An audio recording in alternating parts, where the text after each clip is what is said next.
between two.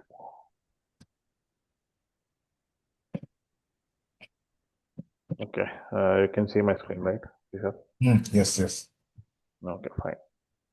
So in the last class, we had discussed about REST how API. API server, how API server will communicate with the remaining components and especially with HCD. So అది నువ్వు పంపించలేదు గోపి, ఇది పంపించలేదు పై ఈ text last class మొత్తం పంపిస్తుంది. Class text పంపించలేదు. So ఇది హెచ్సిడి అనేది రిమైనింగ్ కాంపోనెంట్స్ తోటి రెస్ట్ఫుల్ ఏపీఐ యూస్ చేసి కమ్యూనికేట్ అవుద్ది. కానీ హెచ్సిడితో మాత్రం జిఆర్పిఎస్ యూస్ చేస్తుంది. సో రెస్ట్ఫుల్ ఏపీఐ అన్ని డిస్కస్ చేస్తాం మనం last class. Okay, so let's discuss about today. మనం ఆర్కిటెక్చర్ గురించి డిస్కస్ చేస్తాం. అలాగే. సో మనం ఆల్రెడీ డిస్కస్ చేసినాం ఇంతకుముందు ఆర్కిటెక్చర్లో ఏమేమి ఉంటాయి. కుబర్నెటిస్ ఆర్కిటెక్చర్ అంటే it consist of two major components. One is control plane and the second one is worker node. So, and these are all the components in control plane and these are all the components in worker node. So let's discuss one by one today. First వచ్చి మనకి API server.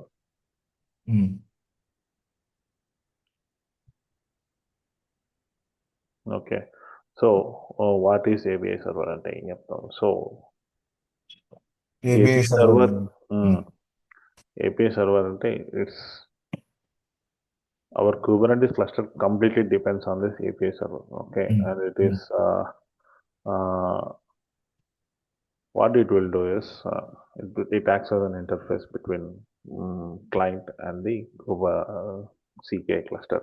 Okay, whatever the request, మనం ఏ request పంపించినా క్లస్టర్కి అది through API server మాత్రమే వెళ్తుంది అనమాట. Okay, there is no other way you can directly communicate with worker node directly without the intervention of API. అది మనం పాసిబుల్ కాదు. So this is a central management అన్నమాట. ఇన్పుట్ రావాలన్నా అవుట్పుట్ రావాలన్నా even data output ఇవ్వాలన్నా కూడా output ఇవ్వాలన్నా కూడా అది మనకి త్రూ ఏపీఐ సర్వరే వస్తుంది output. Okay, central management and it exposes 6 RESTful API for client and components. అంటే ఇది రిమైనింగ్ కాంపోనెంట్స్ అయితే మనం రెస్ట్ఫుల్ ఏపీఐ యూస్ చేస్తున్నాం కదా. సో అది ఇట్లా వేరే వర్కర్ నోట్స్లో ఉన్న క్లయింట్స్ తోటి కానీ దాంట్లో ఉన్న కాంపోనెంట్స్ కానీ మాట్లాడాలి అంటే కమ్యూనికేట్ చేయాలి అంటే it uses RESTful API. Okay, and it validates and processes API requests. What it validates? ఇక్కడ మన క్వశ్చన్ అంతే కదా. వాలిడేట్స్ అంటే ఇప్పుడు కమాండ్స్ పంపిస్తాను కదా, క్యూబ్ సిటిఎల్ ద్వారా క్యూబ్ క్యాటల్ ద్వారా కమాండ్స్ పంపిస్తాను, జస్ట్ అది కరెక్టా కాదా. So API server validates request to ensure they are safe and authorization ఉందా లేదా అనేది చూసాం. సో ఇది ఇక్కడ స్టెప్ బై స్టెప్ ఏం వాలిడేట్ చేస్తుంది అంటే ఫస్ట్ అది సింటాక్స్ వాలిడేషన్ చెక్ చేస్తుంది. ఓకే, ఏ సింటాక్స్ వాలిడేషన్? ఇప్పుడు మనము క్యూబ్ సిటిఎల్ అనేది ఒక యూటిలిటీ, మనము సికే తోటి కమ్యూనికేట్ చేయాలి అంటే క్యూబ్ సిటిఎల్ యూటిలిటీ యూస్ చేస్తాం. Okay, just like PowerShell, cube CTL is also utility. Okay, so syntax validation for example cube CTL get parts అని చెప్పి కమాండ్ కొట్టిన ఎగ్జాంపుల్. ఓకే, గెట్ పార్ట్స్ అని చెప్పి command కొడితే first ఇది ఈ command related syntax correct ఉందా లేదా అని చెక్ చేస్తుంది. ఓకే, చెక్ చేసిన తర్వాత సెకండ్ స్టెప్ వచ్చి authentication. Okay, cube CTL command నేను ఎగ్జిక్యూట్ చేస్తున్నా కదా, ఆ ఏ యూజర్ తోటి నేను ఎగ్జిక్యూట్ చేస్తున్నానో ఆ రిలేటెడ్ యూజర్ కి ఆథెంటికేషన్ ఉందా లేదా. ఈ ఆథెంటికేషన్ ఎక్కడ చెక్ చేస్తుంది? హెచ్సిడిలో ఉంటుంది అనమాట. We discuss about this later. Okay, authentication ఉందా లేదా అని చెప్పి చెక్ చేస్తుంది. థర్డ్ స్టెప్ ఆథెంటికేషన్ తర్వాత ఆథరైజేషన్. ఆథరైజేషన్ అంటే ఏంది? Checks for the authenticated user, అంటే వాటికి ఏమేం పర్మిషన్స్ ఉన్నాయి, ఓకే, వాడికి ఏమేం యాక్షన్ చేసే పర్మిషన్స్, సారీ ఏమేం యాక్షన్స్ తీసుకునే పర్మిషన్స్ ఉన్నాయని చెప్పి చెక్ చేస్తుంది. ఆథెంటికేషన్ అంటే యూజర్ ఎవరైతే ఎగ్జిక్యూట్ చేస్తున్నారో వాడి యూజర్ డీటెయిల్స్ లేకపోతే యూజర్ ఐడి డీటెయిల్స్ మనకి హెచ్సిడి డేటాబేస్లో ఉన్నాయా లేదా, వాడు అలౌడా కాదా, ఓకే. ఇఫ్ హీ అలౌడ్ అంటే వానికి ఆథెంటికేషన్ అంటే వానికి కమాండ్ ఎగ్జిక్యూట్ చేసే పర్మిషన్ ఉంది. సో నెక్స్ట్ ఆథరైజేషన్ అంటే వానికి ఏమేమి పర్మిషన్స్ ఉన్నాయి, అసలు వాడి కమాండ్ పంపిస్తున్నాడు, ఈ కమాండ్ kubectl get parts అనే కమాండ్ ఎగ్జిక్యూట్ చేసినాడు, సో వానికి ఏమేమి పర్మిషన్స్ ఉన్నాయని చెప్పి అన్ని ఓకే నీకు ఈ ఆథరైజేషన్ ఉంది, నీకు ఈ పర్మిషన్స్ ఉన్నాయని చెప్పి మొత్తం అసైన్ చేయడమే ఆథరైజేషన్ అన్నమాట. ఆ తర్వాత డేటా వ్యాలిడేషన్. డేటా వ్యాలిడేషన్ అంటే the server ensures the request that data meets expected criteria. For example data validation అంటే ఫర్ ఎగ్జాంపుల్ ఇక్కడ ఏంటంటే kubectl get parts అని చెప్పి కొడితేనే మనకు ఒక రిప్లై వస్తుంది అథెంటికేషన్ అయిపోయిన తర్వాత, ఆథరైజేషన్ అయిపోయిన తర్వాత, ఓకే. ఈ డేటా వ్యాలిడేషన్ అంటే అది ఏం చేస్తుంది అంటే the requested data meets expected criteria అంటే అసలు ఓకే ఆథెంటికేషన్ ఉంది, ఆథరైజేషన్ ఉంది, ఆ తర్వాత వ్యాలిడేట్ చేస్తుంది అసలు ఈ పార్ట్స్ అనే రిసోర్స్ మన దగ్గర ఉందా లేదా, okay. For example kubectl get name space అన్న నేమ్ స్పేస్ అనే రిసోర్స్ ఉందా లేదా, అసలు మన దగ్గర సికే క్లస్టర్ లో ఈ టైప్ ఆఫ్ డేటా ఉందా లేదా అని చెప్పి చెక్ చేస్తాం అన్నమాట. అది చెక్ చేసిన తర్వాత సెక్యూరిటీ చెక్ రన్ చేస్తుంది. ఓకే. సెక్యూరిటీ చెక్ అంటే జస్ట్ లైక్ ఏమన్నా టూ మెనీ రిక్వెస్ట్ ఒకటే దాని నుంచి వస్తున్నాయా, లేకపోతే మాలిషియస్ కంటెంట్ ఏమైనా ఉంటుందా, ఈ మాలిషియస్ కంటెంట్ అంటే ఏమైనా హ్యాక్ చేయడానికి ఏమైనా చూస్తున్నారా, just like for example kubectl get parts అనే కమాండ్ కాకుండా ఇంకోటి ఏదైనా కమాండ్ ఏదైనా కంటిన్యూస్ గా వస్తుందా, హిట్ అవుతుందా ఈ క్లస్టర్ కి, ఓకే. అందుకనే ఇప్పుడు కంటిన్యూస్ గా రిక్వెస్ట్ హిట్ అవుతున్నాయి అనుకో, హ్యాకర్స్ కూడా ఏం చేస్తారంటే కంటిన్యూస్ గా రిక్వెస్ట్ సెండ్ చేస్తూనే ఉంటారు అనమాట. ఓకే. కంటిన్యూస్ హిట్ అవ్వడం వల్ల ఏమవుతుందంటే ఈ ఏపీఐ సర్వర్ అనేది బిజీ అయిపోయి హ్యాంగ్ అయిపోతుంది. సో దానికి సెక్యూరిటీ చెక్ అని చెప్పి ఒకటి ఇంక్లూడ్ చేస్తారు అనమాట. సో ఆ సెక్యూరిటీ చెక్ ఏం చేస్తుందంటే ఒకటే సోర్స్ నుంచి ఇన్ని నెంబర్ ఆఫ్ అంటే ఈ పర్టికులర్ 10 seconds లో లేకపోతే 5 seconds లో ఒకటే సోర్స్ నుంచి ఇన్ని ఇన్ని రిక్వెస్ట్ రాకూడదు అని చెప్పి డిఫైన్ చేసి ఉంటుంది. ఓకే. ఓకే. ఓకే. సో దానికన్నా ఎక్కువసారి మాలిషియస్ కంటెంట్ కింద తీసుకుంటారు అనమాట. Okay. Okay. So it avoids అంటే సీకే క్లస్టర్ హ్యాంగ్ అవ్వకుండా మనకి ఏంటంటే ఏమైనా డేటా తెచ్చుకోవాలన్నా కూడా కంటిన్యూస్ ఏపీఐ సర్వర్ మీద డిపెండ్ ఉంటాం. సో అందుకనే అది హ్యాంగ్ అవ్వకుండా ఇది ప్రొటెక్ట్ చేస్తుంది అనమాట. This is what it does అంటే సెక్యూరిటీ చెక్ అయిపోయిన తర్వాత డేటా తీసుకొని మళ్ళీ మనకు పబ్లిష్ చేస్తుంది. ఓకే. ఓకే.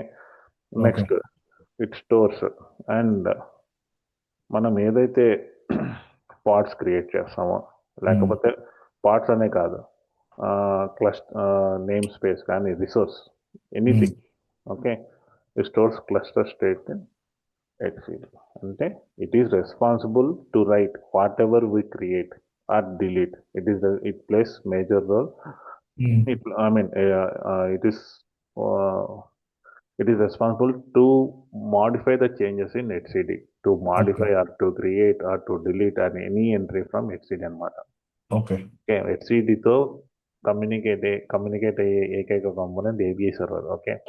మనం ఏదైనా సరే రిసోర్స్ క్రియేట్ చేసినా, పాడ్ క్రియేట్ చేసినా, నేమ్ స్పేస్ క్రియేట్ చేసినా, ఇంకోటి ఏదైనా సరే రిసోర్స్ క్రియేట్ చేసినా హెచ్సిడిలో రైట్ చేసే బాధ్యత ఏబిఐ సర్వర్దే అనమాట. Okay. Okay. And how it communicates? It communicates securely through port 6443. ఇది HTTPS.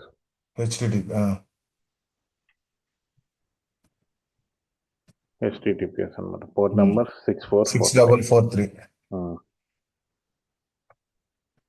ఆ తర్వాత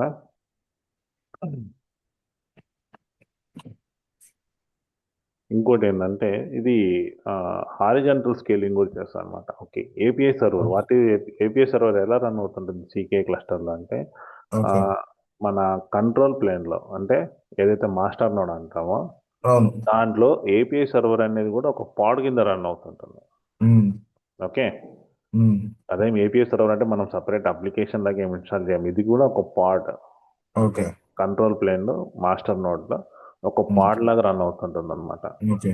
ఓకే, సో ఏపీఐ సర్వర్కి ఎప్పుడైతే టూ మెనీ రిక్వెస్ట్ వస్తున్నాయో అది ఏం చేస్తుందంటే ఉమ్, రియల్ టైమ్ ఎన్వైర్న్మెంట్లో మన ప్రాక్టీస్ ఎన్వైర్న్మెంట్లో ఏముంటుందంటే ఒకటే కంట్రోల్ ప్లేన్ ఉంటుంది, అంటే ఒకటే ఉమ్, మాస్టర్ నోడ్ వేసుకుంటాం. కానీ ఉమ్, రియల్ టైమ్ ఎన్వైర్న్మెంట్లో మల్టిపుల్ మాస్టర్ నోడ్స్ లేకపోతే మల్టిపుల్ కంట్రోల్ ప్లేన్ నోడ్స్ ఉంటాయి.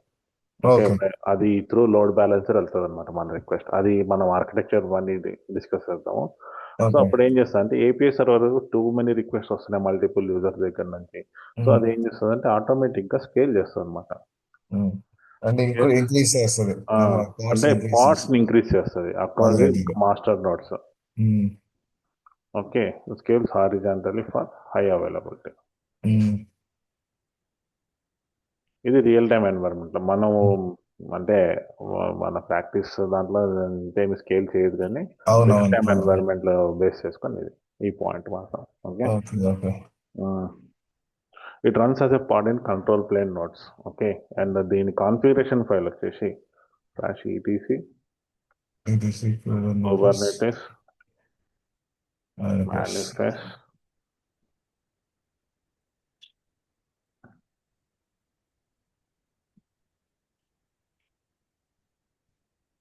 cube api server.yml. This is the okay. configuration file. Okay, um,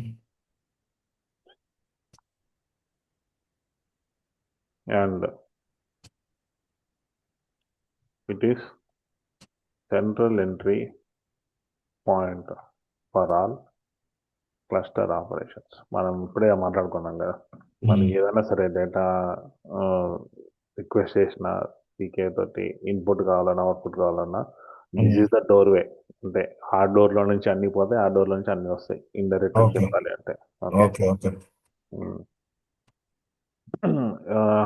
exposed via load balancer for external and internal access. Okay, um, అది మనం ఉమ్. Discuss చేసినాం. ఇది ఎట్లయితే అదే. Scales horizontal ఉందో ఇది అవును. లోడ్ బ్యాలెన్సర్ నుంచి కనెక్ట్ అవుతుంది అనమాట. ఇది రియల్ అవును. టైమ్ అవును. ఎన్వైరన్మెంట్ లో మనకి మల్టిపుల్ మాస్టర్ నోడ్స్ ఉన్నప్పుడు ఈ పాయింట్ ఉమ్, ఎనేబుల్ అవుతుందని చెప్పినా కదా. So um. Multiple master nodes ఉన్నప్పుడు మనం ఎలా కమ్యూనికేట్ చేస్తాము అంటే త్రూ లోడ్ బ్యాలెన్సర్ అనమాట. Load balance. So first load balancer ఉంటుంది. ఓకే, దాని తర్వాత control control. Plane one first node. Okay, um, లేదు ఇది బిజీగా ఉంది లేదు అంటే, లేకపోతే మళ్ళీ లోడ్ బ్యాలెన్సర్ నుంచి మళ్ళీ కంట్రోల్ ప్లేన్ 2. ఉమ్, లోడ్ బ్యాలెన్సర్ అనేది రెస్పాన్సిబుల్ తీసుకుంటారు అనమాట, రిక్వెస్ట్ ఏ మాస్టర్ నోడ్ ఉమ్, పంపించాలి అనమాట. ఉమ్, ఓకే, సో ఇక్కడ నుంచి ఇది హెచ్సిడి కనెక్ట్ అవ్వడం. ఉమ్, ఓకే, హెచ్సిడి కనెక్ట్ అవ్వడము లేదు అంటే వర్కర్ నోడ్స్ కనెక్ట్ అవ్వడం ఉమ్. ఇలా ఉంటుంది. So scales horizontal for available. Horizontal ఉన్నప్పుడు ఏంటంటే లోడ్ బ్యాలెన్సర్ నుంచి మన రిక్వెస్ట్ వెళ్తుంది కంట్రోల్ ప్లేన్. కంట్రోల్ ప్లేన్ నుంచి ఇంకా అది ఏబిఐ సర్వర్ చూసుకుంటుంది అన్నమాట. ఉమ్, ఓకే, ఉమ్, సో ఇది ఏపీఐ సర్వర్ అంటే. ఉమ్. ఓకే. అర్థమైందా సార్? అర్థమైంది. అర్థమైంది గోపి. క్లియర్గానే ఉందా? క్లియర్.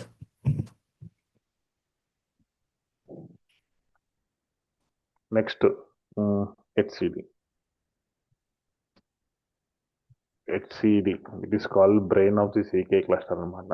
ఓకే, ఉమ్, ఉమ్, మనం ఏమన్నా ఆపరేషన్స్ చేయని ప్రతి ఒక్కటి క్రియేట్ చేసినా డిలీట్ చేసినా ఒకే ఉమ్. మాడిఫై చేసినా అన్ని హెచ్సిడిలో ఉంటుంది అనమాట data. Okay. Okay, okay. What is హెచ్సిడి అంటే it is distributed key value store database.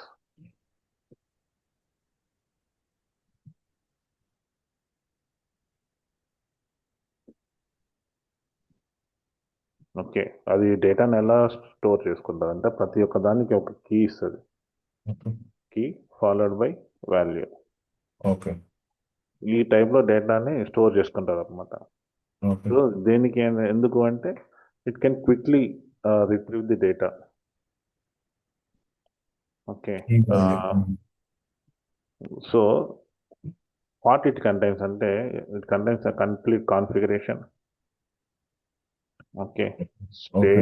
State of the cluster State of the cluster. and metadata of the cluster. Okay. Configuration అంటే ఏంది, మనం ఏదైతే క్లస్టర్ లెవెల్లో సెట్టింగ్స్ కానీ లేకపోతే ఇంకేదైనా మాడిఫికేషన్ కానీ, ఫర్ ఎగ్జాంపుల్ ఒక అప్లికేషన్ ఉంది, ఆ అప్లికేషన్ మనకి ఈ పోర్ట్ డిఫాల్ట్ పోర్ట్లో కాకుండా ఈ పోర్ట్లో కనెక్ట్ అవ్వాలని చెప్పి మాడిఫై చేస్తాం. ఓకే, అదంతా కాన్ఫిగరేషన్లో స్టోర్ అయి ఉంటుంది. అంటే కాన్ఫిగరేషన్లో అంటే it's nothing but distributed key value స్టోరే మొత్తం. ఓకే, దాని రిలేటెడ్ కాన్ఫిగరేషన్ అంతా కూడా దీంట్లోనే స్టోర్ అయి ఉంటుందని చెప్పి చెప్తాం. సో వాట్ ఇట్ స్టోర్స్ అంటే HCD కంప్లీట్ CK యొక్క configuration. Okay, state of the cluster. State అంటే ఏముంటుందంటే the current values are status of variables. Okay, example చెప్తాను చూడు. వెన్ ఫర్ ఎగ్జాంపుల్ మనము అమెజాన్లో లాగిన్ అయినాం. ఓకే, అమెజాన్ యాప్ ఓపెన్ చేసి 2-3 ఐటమ్స్ తీసుకొని షాపింగ్ కార్ట్లో యాడ్ చేశాను. నువ్వు అప్లికేషన్ క్లోజ్ చేసి మళ్ళీ ఓపెన్ చేసినప్పుడు నీ షాపింగ్ కార్ట్ అలాగే ఉంటుంది. Okay, that is nothing but state. Okay, so ఇప్పుడు ఏదన్నా సరే మనము ఈ ఏమంటారు ఈ HCD CK క్లస్టర్లో మనం ఏదైనా సరే ఏదైనా స్టేట్లో ఒకటి డిఫైన్ చేసి పెట్టినామంటే ఆ స్టేట్ అలాగే డిఫైన్ చేసి పెట్టుకుంటుంది అనమాట. ఓకే, అండ్ మెటాడేటా అంటే ఏంటంటే ఇక్కడ complete information like when this part got created, okay, when this resource got created, when this resource got deleted, and files related information మొత్తం ఉంటుంది అనమాట. Okay, so that is nothing but metadata, including time stamps and dates. Okay, and టోటల్గా వచ్చి ఇది ఏం చేస్తుంది అంటే it saves settings అంటే configuration. Okay, and current situation of the cluster. What is the current situation of the cluster అంటే ఇప్పుడు ఏ state లో ఉంది క్లస్టర్, రన్నింగ్ స్టేట్ లో ఉందా, యాక్టివ్ స్టేట్ లో ఉందా, సంథింగ్. అంటే రన్నింగ్ యాక్టివ్ అనేది ఇది మన పాటలో వస్తుంది, కానీ జస్ట్ ఎగ్జాంపుల్ లాగా చెప్పాను. స్టేట్ లో ఉంది. దాని తర్వాత ఇన్ఫర్మేషన్ లైక్ మెటాడేటా, లైక్ ఇది మన రిసోర్స్ ఎప్పుడు క్రియేట్ అయింది, ఎప్పుడు డిలీట్ అయింది, ఏ యూజర్ ఎప్పుడు లాగిన్ అయినాడు, ఓకే, లాగిన్ అయినాక ఎలా ఉంది. సో కంప్లీట్ మెటాడేటా అనేది స్టోర్ అంటుంది అనమాట. అది ఎందుకంటే మనకి ఇదంతా నీకు లాక్స్ లో కనిపిస్తుంది. ఓకే, అది మనం దాంట్లో చూపిస్తుంది మొత్తం టైం స్టాంప్ మొత్తం. ఓకే, దాని తర్వాత it ensures consistency and reliability.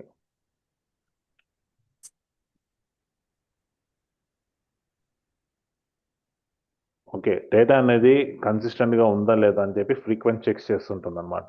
Okay, so consistency లేకపోతే అది ఆటోమేటిక్గా కన్సిస్టెంట్ చేసుకోగలదు. అంటే ఆటోమేటిక్గా ఇప్పుడు for example file system consistency check అని చెప్పి మనకు లైనస్ దాంట్లో రన్ చేస్తుంటాం, గుర్తుందా, FSCK.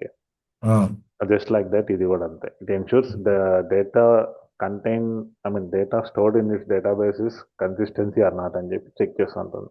Okay, and it's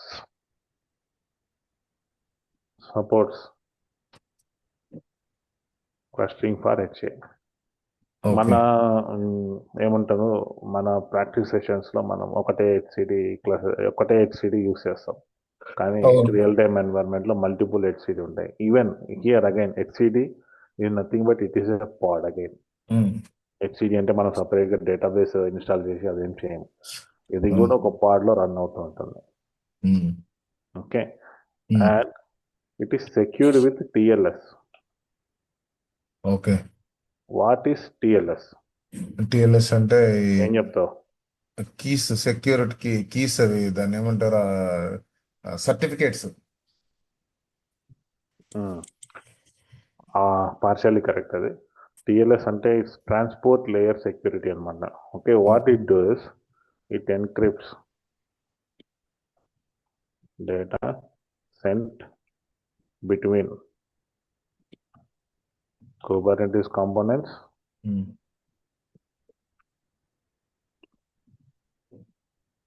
to ensure its privacy and integrity.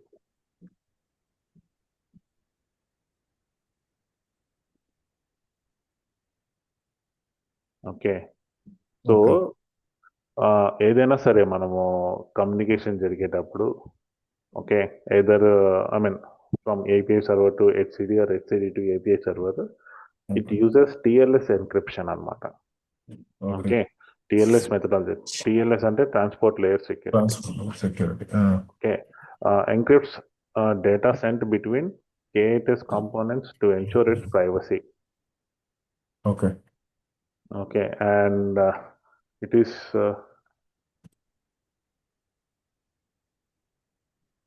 used by API server. Okay ఇది మేజర్ గా యూజ్ చేసి ఏపీఐ సర్వర్ మనం అనుకున్నాం కదా ఆల్రెడీ నేను ఆల్రెడీ ఎక్స్ప్లెయిన్ చేశాను. Okay only API server is whole and sole responsible while it I mean to communicate with హెచ్సిడి. Okay and ఇక్కడ ఏంటంటే API server uses TLS certificates to securely communicate with HCD over HTTPS. అర్థమైందా? The API server uses TLS certs.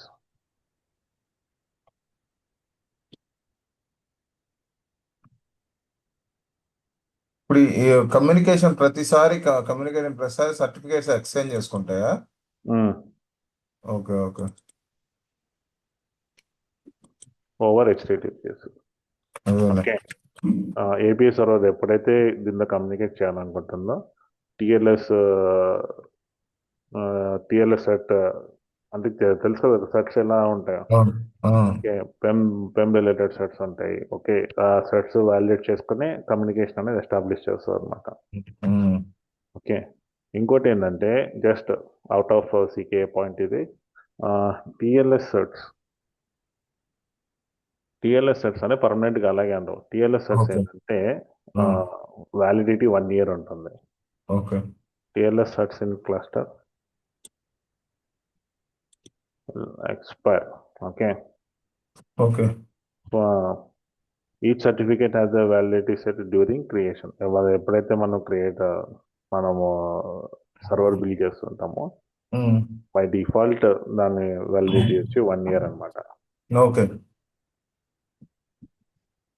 So 1 year తర్వాత మనం ఏం చేస్తాము అంటే change చేసుకోవడమే. ఏంది కిషోర్? 1 year తర్వాత మళ్ళీ మన సర్టిఫికేట్స్ చేంజ్ చేసుకోవడం కాదు, అది రొటేట్ చేస్తాం అనమాట. ఓకే ఇది మనకి ఎవరు చెప్పరు. Expired certificates can cause cluster components fail to communicate. Okay certificates ఎప్పుడైనా ఎక్స్పైర్ అయినాయి అనుకో మనకు అర్థం కాదు అసలు ఏపీ సర్వర్ ఎందుకు హెచ్సిడితో కమ్యూనికేట్ అవ్వలేకపోతుందో అని చెప్పి బద్దలు కొట్టేసుకుంటుంటారు. ఎక్స్పైర్డ్ సర్టిఫికేట్స్ కూడా ఒక రీజన్ అనమాట. So we need to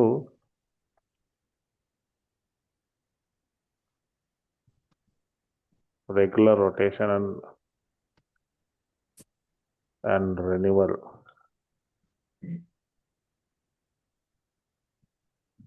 require. జనరల్గా ఏం జరుగుతుందంటే రియల్ టైంలో ఏవేవైతే మన సర్వర్లో సెట్స్ ఉన్నాయో ఒక చెక్ జరుగుతుంటుంది, generalized check.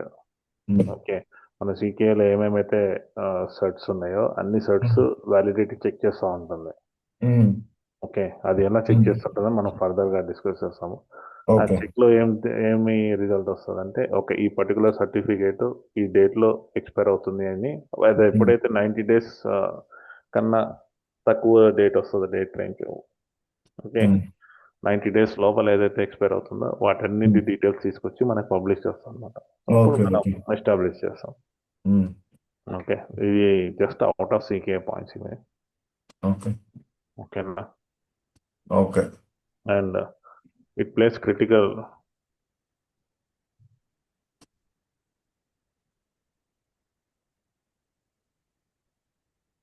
Role in disaster recovery. For example CK cluster అసలు మొత్తం డౌన్ అయిపోయింది. ఓకే, నీకు ఇక్కడున్న ఈ సర్వర్లో ఉన్న, ఫర్ ఎగ్జాంపుల్ ఆన్ ప్రిమిసెస్లో తీసుకో, ఈ సర్వర్లో ఉన్న సీకే తీసుకొని నువ్వు వేరే సర్వర్లో డిప్లాయ్ చేద్దాం అనుకుంటున్నావు. So then it plays A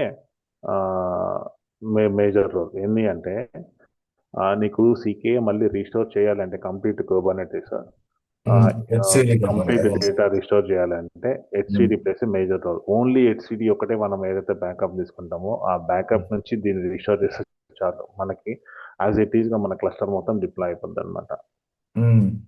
okay okay.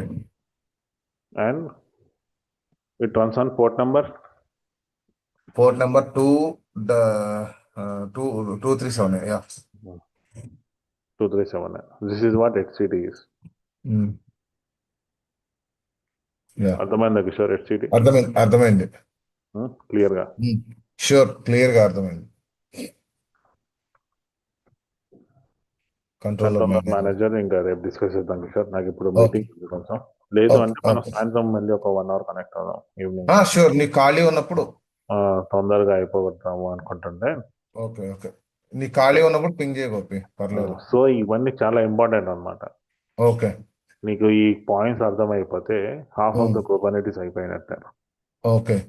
So ఇప్పుడు కంట్రోలర్ మేనేజర్ లో నువ్వు అడిగిన డౌట్స్, ఈ రెప్లికా సెట్, రెప్లికేషన్ కంట్రోలర్, ఇవన్నీ రన్ అయ్యేది కంట్రోలర్ మేనేజర్ లో. ఓకే. సో అలాగే కంట్రోలర్ మేనేజర్ తర్వాత మనం స్కెడ్యూలర్ గురించి మాట్లాడాలి.